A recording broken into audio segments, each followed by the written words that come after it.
agit uniquement d'après la maxime qui fait que tu peux vouloir en même temps qu'elle devienne une loi universelle. Il y a ce moment singulier, où la porte se referme derrière nous, où le silence de la pièce nous enveloppe. Dans cette intimité redoutable se jouent les petites trahisons, les renoncements silencieux, les décisions inavouables. On pense qu'aucune caméra ne nous filme, qu'aucun jugement ne nous atteint. Pourtant, une ombre persiste, une discrète brûlure au fond de l'être. Cette liberté apparente, ce champ libre de l'action sans témoin, est le berceau d'une dissonance sourde. Nous faisons ce que nous savons être moins bien, ce qui ne correspond pas à l'image ni à l'idéal que nous portons. Une fracture s'installe entre le moi public et le moi qui agit dans l'ombre, entre ce que l'on voudrait être et ce que l'on est, quand le regard d'autrui disparaît. C'est une fissure subtile qui ronge l'intégrité, transformant la solitude en un espace de compromis. L'esprit humain porte en lui la capacité de se juger avec une sévérité que nul autre ne pourrait égaler. Ce n'est pas la peur d'être pris qui nous étreint, mais la certitude d'être su par soi-même. Ce fardeau intérieur, cette connaissance de nos défaillances secrètes, alourdit l'âme bien plus que n'importe quel regard extérieur. C'est une prison invisible, dont les barreaux sont tissés de nos actions non assumées, de nos morales à géométrie variable. Pourtant, il existe une voie, une discipline de l'esprit, une exigence de l'âme qui transcende cette dichotomie. Il est possible de vivre de telle manière que nos actes intimes soient en parfaite harmonie avec nos idéaux, que la solitude ne soit plus le lieu de la compromission, mais celui d'une vérité radicale. Cette aspiration à une intégrité sans faille, à une dignité inébranlable, habite l'homme depuis toujours. Bonjour, bienvenue sur Vibinspi, la chaîne où la philosophie devient une matière à penser et une manière de vivre plus lucidement. Aujourd'hui, on va explorer l'une des idées les plus puissantes d'Immanuel Kant, celle qui nous invite à agir comme si le monde entier nous regardait, à faire de chaque choix un acte public, même quand il est le plus intime.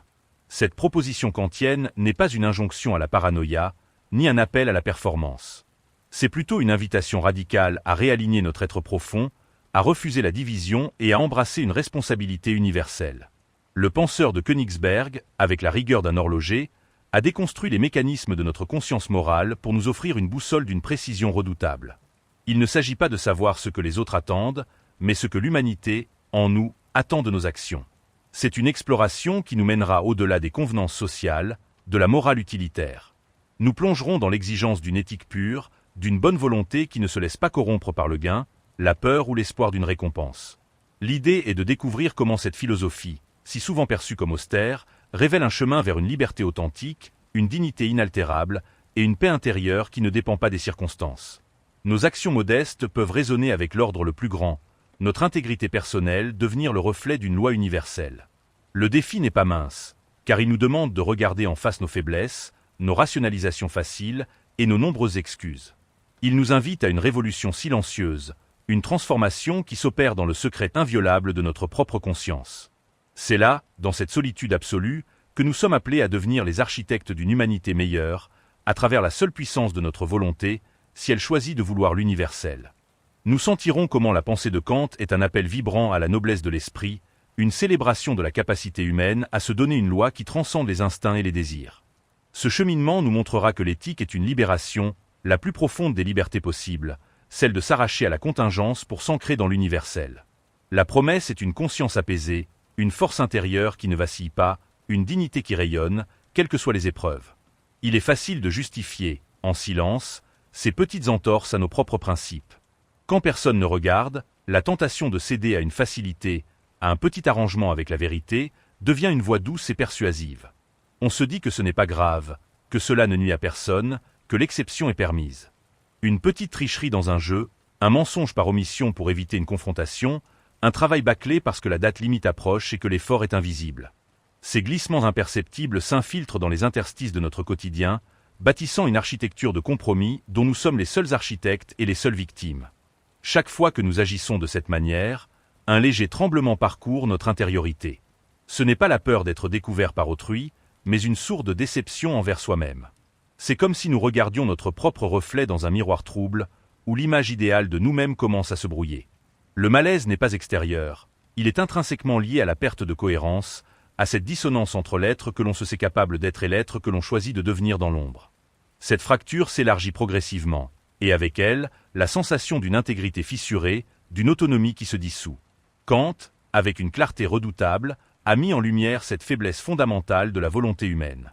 Il a percé à jour la mécanique de nos autojustifications, montrant que notre esprit est un maître dans l'art de tordre les règles pour notre propre bénéfice.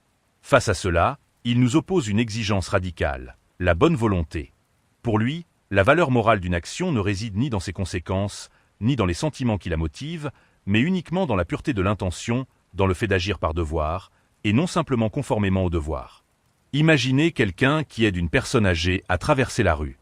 Est-ce un acte moral s'il le fait uniquement parce qu'il espère être vu et félicité, ou parce que cela lui procure un sentiment agréable de vertu? Kant dirait que non. L'action est moralement bonne seulement si elle est accomplie parce que c'est le devoir, parce qu'une loi intérieure nous dicte que c'est ce qu'il faut faire, sans attendre de retour, sans calcul. La bonté de l'intention, cette bonne volonté, est la seule chose qui soit absolument bonne, sans restriction. Comme le soulignait le philosophe, elle brille de son propre éclat, comme un joyau. Cette idée bouscule nos intuitions. Nous sommes souvent tentés de juger une action par ses effets. Mais Kant nous invite à porter notre regard au-delà du visible, dans le sanctuaire de la conscience où naissent les motivations. C'est là que se forge la véritable valeur, dans la pureté du mobile. Une action accomplie par amour ou par compassion est certes agréable et souvent bénéfique, mais si elle n'est pas enracinée dans le respect de la loi morale, elle manque de cette universalité qui en ferait un acte absolument bon. L'inclination, si noble soit-elle, est toujours fluctuante, tandis que le devoir est une ancre inébranlable. De cette notion de bonne volonté découle l'impératif catégorique, une commande inconditionnelle de la raison. La première de ces formulations, celle qui résonne le plus avec notre sujet, nous enjoint d'agir uniquement d'après la maxime qui fait que tu peux vouloir en même temps qu'elle devienne une loi universelle. C'est une épreuve de force pour notre volonté. Avant d'agir, nous devons nous demander « Et si tout le monde faisait comme moi ? Si ma petite exception, ma petite tricherie, mon petit mensonge devenait la norme pour l'humanité entière, serait-ce un monde dans lequel je voudrais vivre ? Prenons l'exemple d'une promesse non tenue. Il est facile de rompre un engagement quand cela nous arrange, quand cela nous évite un désagrément. Mais si la maxime de mon action, je peux rompre ma promesse quand cela m'arrange, devenait une loi universelle, alors la notion même de promesse perdrait tout son sens. Personne ne ferait plus confiance à personne, et toute coopération serait impossible. La société elle-même s'effondrerait sous le poids de cette désintégration. C'est le test impitoyable de l'universalisation. Si notre maxime ne peut pas être universalisée sans contradiction, sans détruire le concept même qu'elle est censée utiliser, alors elle n'est pas morale. Cette exigence peut paraître d'une rigueur implacable, presque inhumaine. Elle ne nous laisse aucune marge de manœuvre pour nos petites faiblesses, nos calculs égoïstes. Pourtant, c'est précisément dans cette rigueur que réside une forme de libération profonde. En nous obligeant à agir comme si chaque acte était scruté par le tribunal de l'humanité, comme si nos choix intimes étaient gravés dans la loi universelle, Kant nous affranchit de la tyrannie du regard des autres. Ce n'est plus la peur du jugement extérieur qui nous guide, mais une loi que nous nous sommes donnée à nous-mêmes en tant qu'êtres rationnels. C'est là que réside la véritable autonomie. L'homme n'est pas seulement capable de suivre des règles, il est capable de se donner ses propres règles, des règles universelles, valables pour tous. Il devient, en quelque sorte, son propre législateur moral. Cette capacité à s'autodéterminer selon des principes universels, plutôt que de se laisser dicter par les désirs ou les circonstances, est la source de sa dignité inaliénable. La valeur d'un être humain ne se mesure pas à ses richesses, à son pouvoir ou à son succès, mais à sa capacité à agir selon la loi morale qu'il porte en lui. Cette perspective transforme radicalement notre rapport au monde et à autrui. Si chaque être humain est un législateur potentiel, capable de se donner la loi morale, alors chaque être humain est une fin en soi, jamais un simple moyen. Cette idée puissante conduit à une compréhension de la dignité humaine qui exige un respect inconditionnel pour chaque individu, un respect qui ne s'arrête pas aux frontières de nos affinités ou de nos intérêts. C'est une lumière qui éclaire la valeur intrinsèque de chaque vie, de chaque conscience, de chaque volonté. Le véritable poids de nos actions ne se mesure pas toujours à l'aune de ce que les autres en perçoivent, mais à l'écho qu'elles trouvent au fond de notre propre conscience. Il arrive qu'un regard inquisiteur ne vienne pas de l'extérieur, mais d'une intériorité exigeante, un tribunal silencieux où nos motivations les plus secrètes sont mises à nu. C'est dans ce huis clos de l'âme que se joue le drame de l'intégrité. On peut tromper son entourage, paraître irréprochable aux yeux du monde, tout en portant en soi le fardeau d'une duplicité, d'une petite trahison envers ses propres idéaux. Le malaise n'est pas celui de l'exposition publique, mais de la connaissance intime d'un écart, d'une dissonance entre l'acte et le principe que nous chérissons. Cette intériorisation du regard, cette exigence d'une cohérence absolue, est le cœur même de ce que Kant nous invite à cultiver. Il ne s'agit pas d'imaginer des caméras omniprésentes ou des juges cachés, mais de se soumettre volontairement au jugement d'une loi universelle que l'on porte en soi. Agir comme si le monde nous regardait, c'est en réalité agir comme si notre maxime d'action était sur le point de devenir la règle pour toute l'humanité. C'est se placer soi-même sous le regard de l'universel, non par contrainte, mais par la libre détermination de sa propre raison. La dignité de l'homme, en tant qu'être rationnel, est de pouvoir se donner une loi qui transcende son intérêt particulier et ses inclinations éphémères. L'une des manifestations les plus subtiles de notre faiblesse morale est la capacité à nous duper nous-mêmes. Nous excellons à trouver des excuses, à justifier des comportements qui, sous un examen plus rigoureux, ne tiendraient pas la route. Le mensonge, sous ses formes les plus anodines, en est un exemple frappant. Une petite altération de la vérité pour ne pas blesser, une exagération pour se donner de l'importance, un silence complice pour éviter un conflit. Ces petites dérogations à la franchise peuvent sembler inoffensives, voire bienveillantes. Mais Kant nous exhorte à interroger la maxime sous-jacente. Puis-je vouloir qu'il soit une loi universelle que chacun puisse mentir lorsque cela lui est avantageux ou commode? La réponse est catégorique. Si le mensonge devenait une loi universelle, la confiance mutuelle, fondement de toute société et de toute communication, s'effondrerait. Les mots perdraient leur sens, les engagements leur valeur. La notion même de vérité, comme le soulignait le philosophe, serait anéantie, et avec elle, la possibilité même de la rationalité humaine. Agir par la maxime du mensonge, c'est en réalité vouloir un monde où le langage et la confiance sont impossibles, un monde dont la structure même est rendue incohérente par notre propre choix. Ainsi, même la plus petite entorse à la vérité est une atteinte non seulement à autrui, mais à l'ordre rationnel du monde et à notre propre capacité d'agir raisonnablement. Cette exigence de vérité radicale est un pilier de l'autonomie. L'homme libre est celui qui ne se laisse pas enchaîner par les illusions ou les faussetés, qu'elles viennent de l'extérieur ou de son propre esprit. Se mentir à soi-même, c'est éroder la liberté intérieure, c'est se soumettre à une forme d'esclavage mental où la réalité est façonnée par nos désirs et nos peurs plutôt que par la raison. En refusant de céder à la facilité du mensonge, même minime, nous affirmons notre souveraineté sur nos propres impulsions et nos calculs égoïstes. C'est un acte de courage intérieur, une affirmation de notre engagement envers la lucidité. Le cheminement proposé par Kant est un entraînement constant de la volonté. Il ne s'agit pas d'attendre la grande épreuve, le dilemme existentiel majeur, pour appliquer la loi morale. Chaque petit choix, chaque acte anodin, est une occasion de se conformer à l'impératif catégorique, de pratiquer la bonne volonté. C'est dans la répétition de ces micro-décisions que se forge un caractère, que se construit une personnalité en accord avec les principes universels. La moralité n'est pas un événement extraordinaire, mais le tissu même de notre quotidien, la trame invisible qui donne forme à notre existence. Vivre selon cette éthique, c'est adopter une posture d'attention constante. Chaque décision est passée au crible de l'universalisation. Puis-je vouloir que cette action devienne une loi pour tous? Cette question devient un réflexe, une seconde nature, une sorte de boussole interne qui nous guide à travers les complexités de l'existence. Le poids de cette responsabilité peut sembler écrasant, mais il est en réalité le prix de la liberté authentique. Car n'est véritablement libre que celui qui se donne sa propre loi, celle qui est valable pour tous les êtres rationnels, et non celui qui est esclave de ses passions ou des pressions extérieures. La conséquence la plus profonde de cette démarche est l'édification d'une intégrité inébranlable. Quand nos actes, nos paroles et nos pensées sont alignés sur des principes universels que nous avons librement choisis, une force tranquille nous habite. Le sentiment de dissonance disparaît, remplacé par une paix intérieure, une cohérence qui ne dépend plus de l'approbation d'autrui ni des circonstances changeantes. Cette force ne vient pas de la confiance en soi au sens de l'estime de soi superficielle, mais d'une confiance dans la validité de ses propres maximes, une conviction profonde que l'on agit non seulement bien, mais juste. Cela ne signifie pas que le chemin est facile, ni que les doutes disparaissent.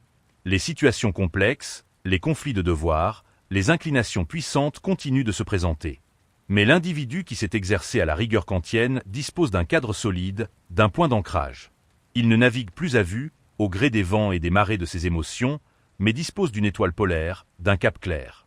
Cette discipline de la raison n'est pas une froideur émotionnelle, mais une condition nécessaire pour que nos émotions mêmes puissent être orientées vers le bien, pour que nos sympathies s'inscrivent dans un cadre de justice universelle. Pensez à ces moments où, face à une situation difficile, vous hésitez entre la facilité et l'exigence.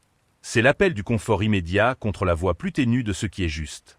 Un collègue commet une erreur qui pourrait vous coûter du temps supplémentaire, mais qui pourrait aussi lui valoir des ennuis. Le silence serait si simple, si peu coûteux. La dénonciation, même justifiée, pèse lourdement sur la conscience. Ou encore, la tentation de profiter d'une faille dans un système, de contourner une règle, non pas par malveillance, mais par simple opportunisme, parce que tout le monde le fait et que ça ne fait de mal à personne. Ces situations du quotidien sont de véritables bancs d'essai pour notre moralité. La force de la philosophie kantienne réside précisément dans sa capacité à nous offrir une boussole dans ces situations ambivalentes. L'impératif catégorique, tel un phare dans la tempête, nous rappelle que la valeur de nos actions ne réside pas dans les bénéfices escomptés ou dans l'évitement des désagréments, mais dans la pureté de la maxime qui les sous-tend. Agir par devoir, et non par inclination ou intérêt, voilà la pierre angulaire d'une éthique authentique. Mais qu'est-ce que cela signifie concrètement, au-delà de la théorie? Cela signifie, premièrement, que nos actions ne doivent pas être des moyens pour atteindre une fin extérieure, mais des fins en soi. La deuxième formulation de l'impératif catégorique, moins connue mais tout aussi cruciale, nous dit d'agir de telle sorte que tu traites l'humanité, aussi bien dans ta personne que dans la personne de tout autre, toujours en même temps comme une fin, et jamais simplement comme un moyen. C'est une révolution dans notre manière d'appréhender les relations humaines et la valeur de l'individu. Imaginez un instant que vous employez quelqu'un. Si vous le considérez uniquement comme une ressource, un instrument pour atteindre vos objectifs de profit, alors vous le traitez comme un simple moyen. Vous le réduisez à sa fonction, à sa capacité de production. Mais si vous reconnaissez en lui une personne, avec sa dignité intrinsèque, ses aspirations, sa rationalité, alors vous le traitez aussi comme une fin en soi. Cela ne signifie pas que vous ne pouvez pas lui demander de travailler, mais que vous devez le faire en respectant sa dignité, en reconnaissant sa valeur en tant qu'être humain autonome. Les conditions de travail, le respect, la reconnaissance de sa valeur individuelle deviennent alors des impératifs moraux. Cette exigence s'applique à nous-mêmes. Il est facile de se dévaloriser, de se traiter comme un simple outil pour la réussite sociale, pour le plaisir, ou pour échapper à la souffrance. Combien de fois nous sacrifions-nous, nous maltraitons-nous, nous ignorons-nous pour plaire aux autres ou pour atteindre des objectifs superficiels? Kant nous rappelle que nous sommes, nous aussi, une fin en soi. Nous avons le devoir de cultiver nos talents, de préserver notre intégrité, de nous traiter avec le même respect que nous devrions accorder à n'importe quel autre être humain.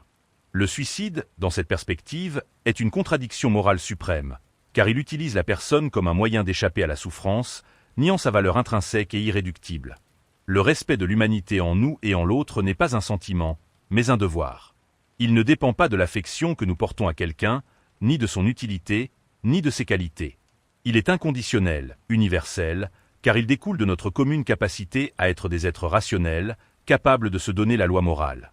C'est cette rationalité partagée qui fonde notre dignité et exige que nous ne soyons jamais réduits à de simples instruments. Cela conduit à une vision du monde où la justice et l'égalité ne sont pas des options, mais des impératifs. L'implication pratique de cette idée est immense. Elle transforme radicalement la manière dont nous concevons nos institutions, nos lois, nos systèmes éducatifs. Un système qui instrumentalisait une catégorie de personnes, qui les réduit à de simples rouages, contrevient à l'impératif catégorique. Une éducation qui ne vise qu'à former des travailleurs et non des citoyens pensants, libres et autonomes, manque à son devoir le plus fondamental. Le projet politique de Kant, l'idée d'une république des fins, où chaque citoyen est à la fois sujet et législateur, où chacun est traité comme une fin, n'est pas une utopie lointaine, mais l'horizon moral vers lequel nous devrions tendre. Cette deuxième formulation de l'impératif catégorique renforce l'idée du « monde qui nous regarde ». Ce n'est pas un regard scrutateur, mais un appel à l'universel. Nos actions individuelles, même les plus insignifiantes, sont des briques qui construisent la cité idéale, la communauté des êtres rationnels que nous devrions tous habiter. Chaque fois que nous traitons quelqu'un avec respect inconditionnel, chaque fois que nous reconnaissons sa dignité, nous contribuons à la réalisation de ce monde où la valeur de chaque personne est sacrée. Le défi est donc double. Agir selon des maximes universalisables et agir en reconnaissant la dignité inaliénable de chaque être humain, y compris soi-même. Ces deux facettes de l'impératif catégorique ne sont pas distinctes, mais deux manières d'exprimer la même loi morale fondamentale. L'une nous demande de nous projeter dans l'universel abstrait, l'autre de nous ancrer dans la réalité concrète de l'autre, de la personne en face de nous. Ensemble, elles forment une éthique complète et exigeante, qui ne laisse aucune place à la relativité morale ou au simple calcul d'intérêt. C'est une invitation à élever notre conscience au-delà des contingences, vers un idéal de justice et de dignité qui ne peut que nous transformer en profondeur. Nous pensons souvent que la liberté réside dans l'absence de contraintes, dans la capacité de faire ce que l'on veut, quand on veut. Pourtant, il y a des jours où, même sans chaîne visible, nous nous sentons étrangement prisonniers.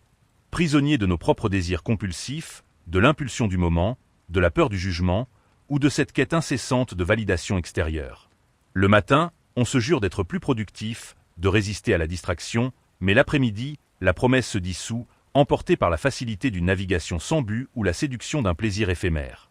Cette expérience, familière à chacun, révèle une forme d'esclavage intérieur, où l'on est gouverné non par sa volonté éclairée, mais par des forces qui nous dépassent, nous tirent dans des directions contraires à notre idéal. C'est précisément cette illusion de liberté que Kant déconstruit avec une précision chirurgicale. Pour le philosophe de Königsberg, la véritable liberté n'est pas le caprice ou l'arbitraire, mais l'autonomie. Et l'autonomie, cette capacité à se donner à soi-même sa propre loi, ne peut se trouver que dans l'obéissance à la loi morale universelle. Cela peut sembler paradoxal. Comment être libre en obéissant à une loi? Pourtant, c'est là le cœur d'une révolution de pensée. Nous ne sommes libres que lorsque nous agissons par devoir, par respect pour la loi morale que nous reconnaissons en nous, et non par inclination, peur ou calcul.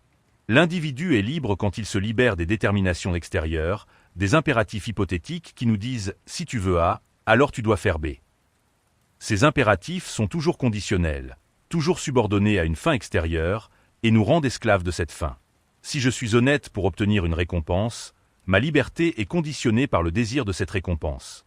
Si je travaille dur pour plaire à mon patron, je suis mu par l'approbation d'autrui. Kant nous invite à nous élever au-dessus de ces chaînes invisibles. La liberté authentique réside dans l'acte inconditionnel, dans l'obéissance à la loi morale pour elle-même. Parce que c'est le devoir, comme l'affirmait le philosophe, la raison pratique nous révèle alors notre propre puissance. Le monde qui nous regarde n'est plus, dans cette optique, un ensemble de juges extérieurs, mais le reflet de cette loi universelle que nous portons en nous. C'est le monde idéal, le royaume des fins, où chaque être rationnel est à la fois sujet et législateur. Quand nous agissons selon l'impératif catégorique, nous ne faisons pas que nous conformer à une règle, nous participons activement à la construction de ce monde moral idéal. Chaque action juste, chaque décision prise par devoir, est un acte de citoyenneté dans ce royaume où la dignité de chaque personne est sacrée. C'est en ce sens que la moralité est une œuvre d'art collective, dont chaque individu est un artisan. Cette capacité d'autonomie nous confère une dignité inégalable. Alors que les choses ont un prix, les personnes ont une dignité, une valeur absolue et inconditionnelle. Cette dignité découle de notre capacité à être des êtres moraux, capables de nous donner la loi et d'y obéir. Elle n'est pas conférée par notre position sociale, nos talents ou notre beauté, mais par notre essence même d'être rationnel. C'est une propriété inaliénable qui nous rend intouchables dans notre valeur fondamentale. Agir comme si le monde nous regardait, c'est alors agir d'une manière qui honore et respecte cette dignité, la nôtre et celle de tout autre. Mais comment ressent-on cette loi morale? Ce n'est pas une émotion ordinaire, pas un plaisir, ni une crainte. Kant parle du respect ou de la révérence pour la loi morale. C'est un sentiment unique, mélange d'humilité face à la majesté de la loi et d'élévation intérieure face à notre capacité à y obéir. C'est la prise de conscience de la grandeur de notre propre nature rationnelle, capable de s'arracher aux déterminations sensibles pour s'ancrer dans l'universel. Ce respect est la seule motivation morale pure, car il n'est pas pathologique, ne dérive pas d'une affection ou d'une aversion, mais de la reconnaissance de la loi elle-même. Il est la manifestation sensible d'une exigence purement rationnelle. Quand nous ressentons ce respect, nous accédons à une forme de liberté supérieure. Nous ne sommes plus ballottés par les vents changeants de nos inclinations ou des opinions d'autrui. Nous sommes ancrés, stables, déterminés par une loi que nous nous sommes donnée nous-mêmes en tant qu'êtres rationnels. C'est une liberté qui n'est pas synonyme de licence, mais de maîtrise de soi, de souveraineté sur nos propres impulsions. C'est dans cette souveraineté que réside la véritable force de caractère. Une force qui ne vacille pas face à l'adversité, ni ne se laisse corrompre par la tentation. Le chemin de l'autonomie est exigeant. Il nous demande de regarder au-delà de nos propres intérêts immédiats, de nos désirs particuliers. Il nous invite à une forme de désintéressement moral, où l'action est bonne parce qu'elle est juste, indépendamment de ses conséquences personnelles. C'est un entraînement constant de la volonté, une discipline de l'esprit qui nous pousse à nous demander, à chaque carrefour, quelle est la maxime de mon action? Puis-je vouloir qu'elle devienne une loi universelle? Et est-ce que, par cette action, je traite l'humanité, en moi et en l'autre, toujours comme une fin? Ces questions deviennent le fil d'Ariane d'une vie moralement cohérente. Adopter cette perspective, c'est embrasser une vision radicalement différente de notre place dans le monde. Nous ne sommes plus de simples observateurs ou des acteurs passifs, mais des co-créateurs d'un ordre moral universel. Chaque choix individuel prend une dimension cosmique. Chaque acte de bonne volonté résonne avec la loi la plus fondamentale de la raison. C'est une invitation à se libérer de la contingence pour s'inscrire dans la nécessité de l'universel, à transcender le moi égoïste pour embrasser l'humanité en nous et en tout autre. Cette transformation intérieure est le prélude à une liberté qui ne peut être ni donnée ni retirée, car elle est le fruit de notre propre volonté. Il y a ces moments d'embarras diffus, où une pensée furtive nous traverse l'esprit, une intention qui ne résisterait pas à la lumière du jour. On se surprend à imaginer un petit avantage personnel, une omission opportune, un jugement hâtif porté sur autrui, et aussitôt, une gêne monte, même si personne d'autre n'est là pour l'apercevoir. C'est un pincement de l'âme, le signe d'une vigilance intérieure, un écho lointain de ce que Kant nommait la voix de la conscience. Cette voix, loin d'être un juge extérieur, est le rappel silencieux de notre propre rationalité, de notre capacité à discerner le bien du mal, le juste de l'injuste. La conscience morale, pour Kant, n'est pas une simple somme d'habitudes ou de préceptes reçus de l'extérieur. Elle est une faculté innée, une lumière naturelle de la raison pratique qui nous révèle le devoir. Elle ne nous dit pas quoi faire dans chaque situation particulière, mais elle nous rappelle l'impératif d'agir selon des maximes qui peuvent être universalisées. Elle est le gardien de notre dignité, le rempart contre l'auto-illusion et la compromission. Le sentiment de culpabilité n'est pas la peur d'une punition divine ou sociale, mais la douleur de cette dissonance interne, la déchirure entre notre acte et la loi que nous portons en nous. Agir comme si le monde nous regardait, c'est donc écouter attentivement cette voix intérieure, la laisser guider nos pas même dans les recoins les plus secrets de notre existence. Cela demande d'une forme d'honnêteté radicale envers soi-même. Fini les petites justifications, les « ce n'est pas si grave », les « tout le monde le fait ». Le regard du monde devient alors la lentille à travers laquelle nous examinons la validité universelle de nos maximes. Si je ne peux pas soutenir que mon acte devienne une loi pour tous sans contradiction, alors ma conscience me signale une défaillance. Cette notion de « devoir » kantien est souvent perçue comme froide, dénuée d'émotion. Pourtant, elle est le fondement d'une éthique d'une immense compassion et d'un respect radical de l'humanité. Lorsque nous agissons par devoir, nous nous détachons de nos inclinations personnelles, de nos préjugés, de nos sympathies ou antipathies. Nous nous élevons au-dessus de l'égoïsme et de la subjectivité pour nous inscrire dans une universalité qui englobe tous les êtres humains. Le devoir est la voie vers une justice impartiale, un traitement équitable de tous, sans favoritisme ni discrimination. Prenons un exemple concret. Une personne en détresse se présente à vous. Votre inclination naturelle peut être de l'aider si elle vous est sympathique, si elle vous rappelle quelqu'un que vous aimez. Mais si elle est sans abri, malpropre, et qu'elle vous inspire une certaine répulsion, l'inclination peut vous pousser à l'éviter. Agir par devoir, selon Kant, signifie que vous ne devez pas vous laisser guider par ces sentiments fluctuants. Votre devoir d'aider, si la maxime de l'aide universelle à ceux qui sont en détresse peut être universalisée, ne dépend pas de vos émotions, mais de la loi morale qui reconnaît en l'autre une fin en soi, un être humain digne de respect. Cette exigence de désintéressement n'est pas une négation des sentiments, mais une affirmation de la primauté de la raison pratique. Elle nous permet de ne pas être esclaves de nos passions, mais de les soumettre à la loi morale. C'est une éthique qui nous élève au-dessus de l'animalité pour affirmer notre humanité la plus profonde. Le chemin vers la vertu n'est pas un chemin de facilité ou de plaisir, mais un chemin d'effort, de maîtrise de soi, de constante vigilance. Et c'est dans cet effort que réside notre dignité. La loi morale, ce sont les impératifs catégoriques que nous avons explorés. Le monde qui nous regarde est la communauté des êtres rationnels dont nous faisons partie. Chaque fois que nous nous interrogeons sur la moralité de notre action, nous nous demandons si cette action pourrait être une règle pour tous les membres de cette communauté, sans contradiction. Si ma maxime ne peut pas être une loi universelle pour tous les êtres rationnels, alors elle n'est pas morale. C'est un test impitoyable de la cohérence de notre volonté. Ce n'est pas seulement nos actions qui sont soumises à ce jugement, mais aussi nos intentions profondes, le vouloir qui les précède. Kant était obsédé par la pureté de l'intention. Un acte peut paraître bon de l'extérieur, mais s'il est motivé par l'égoïsme ou le calcul, il perd sa valeur morale intrinsèque. La véritable moralité est une affaire de l'âme, une question de la volonté qui se donne à elle-même la loi. C'est un travail intérieur constant, une lutte contre les tentations de la facilité, de l'intérêt personnel, de l'hypocrisie. La conclusion de ce cheminement est une liberté authentique et une dignité inaliénable. En choisissant d'agir par devoir, en nous soumettant volontairement à la loi que notre propre raison nous dicte, nous nous libérons de toutes les autres formes de déterminisme. Nous ne sommes plus les jouets de nos pulsions, les esclaves de nos désirs, les marionnettes des opinions d'autrui. Nous devenons les auteurs de notre propre vie morale, les architectes de notre caractère. Et dans cette autonomie, dans cette capacité à nous donner notre propre loi universelle, réside la grandeur de l'être humain, une grandeur qui, comme l'avait perçu le philosophe, nous élève au-dessus de la simple nature.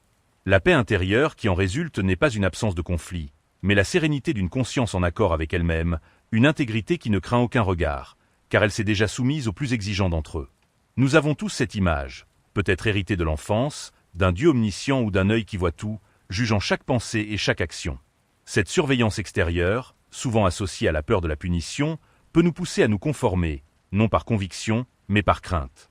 C'est une morale de l'obéissance forcée, de la façade irréprochable qui masque une intériorité potentiellement défaillante. Mais Kant nous invite à dépasser cette vision réductrice. Le monde qui nous regarde n'est pas un tribunal vengeur, mais le miroir de notre propre rationalité, le lieu où notre volonté se confronte à l'universalité. L'enjeu n'est pas d'éviter la punition ou de mériter une récompense, mais de réaliser notre humanité la plus profonde. Pour Kant, la moralité n'est pas une collection de commandements divins ou de règles sociales arbitraires. Elle est une nécessité de la raison pratique elle-même. C'est la structure même de notre être rationnel qui exige que nous agissions de manière universellement valable, que nous traitions autrui comme une fin en soi. Si nous dérogeons à cette loi, nous ne nous contentons pas de mal agir, nous nous contredisons en tant qu'être rationnel. Nous agissons contre notre propre essence. Cette idée, que l'immoralité est une contradiction logique, est d'une puissance redoutable. Si je mens, je veux que la maxime « je peux mentir » devienne une loi universelle. Mais si tout le monde mentait, la notion même de vérité s'effondrerait, et avec elle, la possibilité même de mentir. Le mensonge, comme l'avait souligné le philosophe, se détruit lui-même par sa propre universalisation. Agir immoralement, c'est vouloir un monde qui ne peut pas exister, un monde où ma propre action est rendue incohérente par les implications de ma propre maxime.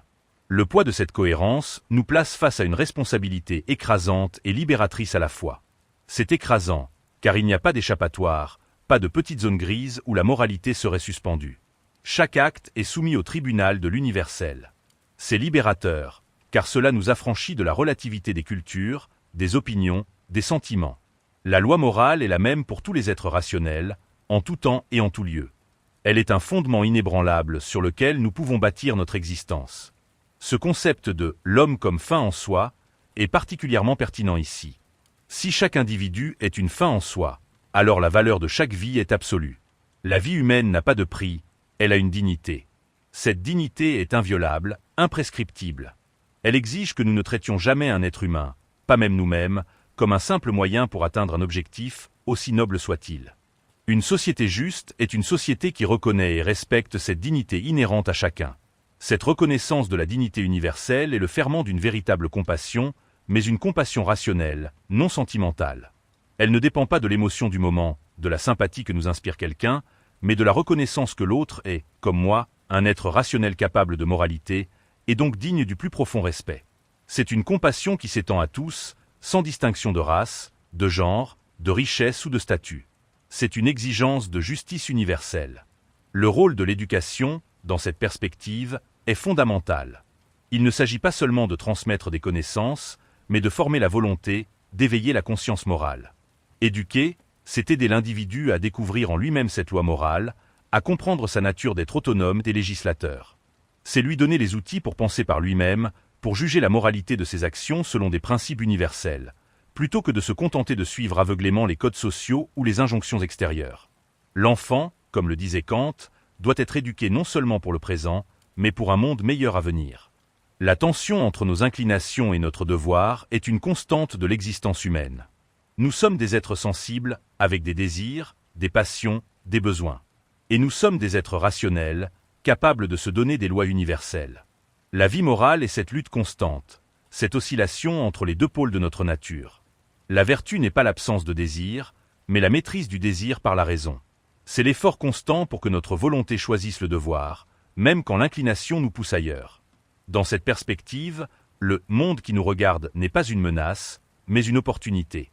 C'est l'opportunité de s'élever, de transcender notre moi égoïste, de participer à la construction d'un monde plus juste et plus humain.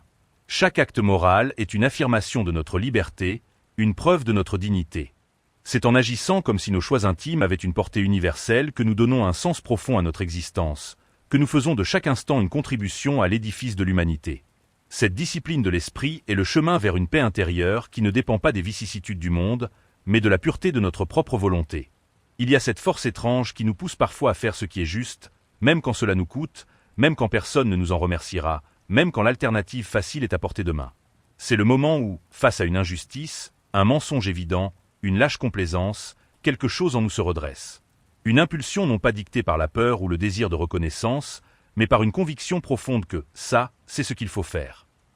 Cette impulsion n'est pas toujours bruyante, elle peut être un murmure tenace, une résistance silencieuse à la facilité. C'est dans ces instants que se révèle la présence de la loi morale en nous, cette boussole intérieure qui ne ment jamais. Cette capacité à agir par devoir, indépendamment des inclinations ou des conséquences, est ce que Kant appelle la bonne volonté. Et pour lui, cette bonne volonté est la seule chose qui soit absolument bonne, sans restriction. L'intelligence, le courage, la richesse, même le bonheur, peuvent être utilisés à de mauvaises fins s'ils ne sont pas guidés par une bonne volonté. Le plus grand criminel peut être intelligent, mais son intelligence n'est pas bonne en soi. En revanche, une volonté qui cherche à agir par devoir, même si elle échoue dans ses tentatives, conserve sa valeur morale intrinsèque. La valeur morale, ainsi, est indépendante du succès extérieur, elle est le fruit d'une pureté d'intention. Le « monde qui nous regarde » est précisément ce lieu où la bonne volonté se manifeste. C'est le théâtre où nos maximes sont exposées à la lumière de l'universalité. Le regard n'est pas celui d'une foule jugeante, mais celui de la raison universelle qui nous demande si notre principe d'action pourrait devenir une loi pour tous sans contradiction.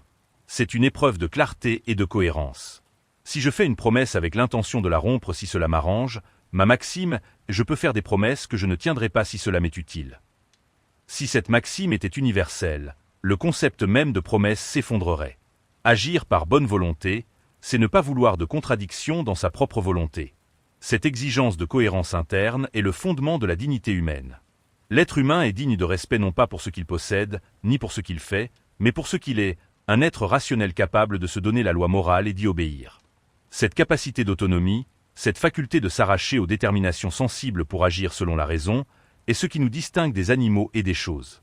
La valeur morale d'un homme n'est pas relative, elle est absolue. Le respect de cette dignité exige que nous ne traitions jamais un être humain, ni nous-mêmes, comme un simple moyen. C'est une injonction forte dans une société souvent tentée par l'utilitarisme, où la valeur d'une personne est parfois réduite à son utilité économique ou sociale. Kant nous rappelle que chaque individu est une fin en soi, un centre de valeur irréductible. C'est une lumière qui éclaire l'importance de l'éducation, de la justice sociale, des droits de l'homme. Toute politique, toute action collective qui instrumentalisait une partie de l'humanité contrevient à cet impératif catégorique fondamental. Cette philosophie nous invite à une révolution silencieuse, une transformation intérieure. Elle ne nous demande pas de changer le monde par des actes spectaculaires, mais de commencer par réaligner notre propre volonté. Chaque petit choix, chaque décision quotidienne est une opportunité de manifester cette bonne volonté, de pratiquer l'autonomie, de respecter la dignité. Le champ d'action de la moralité n'est pas le domaine public de la gloire, mais le secret inviolable de notre propre conscience. C'est là que se forge le caractère, que se bâtit une intégrité qui ne craint aucun regard, car elle s'est déjà soumise aux plus exigeants d'entre eux. C'est une éthique de l'effort et de la persévérance. La vertu n'est pas un don, mais une conquête. Elle n'est pas la simple conformité à des règles, mais l'adhésion profonde à une loi que l'on reconnaît comme sienne. Et cet effort, loin d'être un fardeau, est la voie vers une liberté véritable. La liberté n'est pas l'absence de loi, mais l'obéissance à une loi que l'on s'est donnée à soi-même, une loi universelle qui nous libère des chaînes de nos passions et des pressions extérieures. Le sentiment qui accompagne cette liberté est celui d'une paix intérieure, d'une sérénité que nul événement extérieur ne peut troubler. Quand notre conscience est en accord avec elle-même, quand nos actes sont le reflet d'une volonté pure, alors une force tranquille nous habite. C'est la satisfaction profonde de l'être qui a fait ce qu'il devait faire, non par contrainte, mais par libre choix. C'est la dignité d'une vie qui, même dans ses aspects les plus modestes, résonne avec l'ordre le plus grand, l'ordre de la raison universelle. Cette sagesse n'est pas le privilège de quelques-uns, mais la vocation de chaque être humain capable de rationalité. L'écho de ce cheminement intérieur résonne longtemps après l'arrêt des mots, s'installant comme une nouvelle perspective sur nos propres existences. L'idée que chaque acte, même le plus discret, est une déclaration universelle, une proposition pour la loi de tous les êtres rationnels, ne se contente pas de changer notre manière de voir le monde, elle modifie la substance même de notre manière d'être au monde. Cette exigence ne pèse pas comme un fardeau, mais élève comme une aspiration. Nous ne sommes plus de simples individus ballottés par les vents des désirs et des circonstances, mais des législateurs potentiels, des co-créateurs d'un ordre moral qui transcende le temps et les cultures. La véritable force ne réside pas dans la capacité à dominer autrui, mais dans la maîtrise de soi, dans cette aptitude à aligner sa volonté sur ce qui est juste, par pur devoir. C'est dans ce renoncement à la facilité, à la compromission, que se révèle une liberté plus profonde, une autonomie inébranlable. Le regard du monde ne nous effraie plus car nous nous sommes déjà soumis au jugement le plus rigoureux, celui de notre propre raison pratique, qui nous enjoint d'agir selon des maximes universalisables, de traiter toute humanité, en soi comme en l'autre, toujours comme une fin. Cette dignité inaliénable de chaque personne devient alors le socle d'une éthique qui honore la grandeur de notre condition humaine, cette capacité unique à choisir le bien pour le bien lui-même. En acceptant cette invitation kantienne à vivre avec une conscience aiguisée, où chaque décision est un acte public, nous cultivons une intégrité qui ne craint aucune lumière, car elle puise sa force dans une source intérieure pure. Il s'agit de s'élever, comme le soulignait Kant, à la hauteur de la loi morale en nous, cette capacité à nous faire les artisans d'un monde où la raison et la justice règnent. Ce n'est pas un idéal inaccessible, mais une tâche quotidienne, une série de petits choix qui, cumulés, construisent une vie alignée sur la grandeur de ce que nous sommes appelés à être. C'est dans cette quête de lucidité et de cohérence que la philosophie se révèle être bien plus qu'une simple réflexion. Elle devient une pratique vivante, une boussole pour l'âme. Si cette exploration a résonné en vous, si elle a éveillé en vous de nouvelles questions ou un désir de plus grande clarté, alors le chemin continue. N'hésitez pas à laisser un commentaire pour partager vos réflexions, à aimer cette vidéo si elle vous a apporté quelque chose de précieux, et à vous abonner pour ne manquer aucune de nos futures explorations. Philosopher, c'est agir sur le présent. Commence par t'abonner.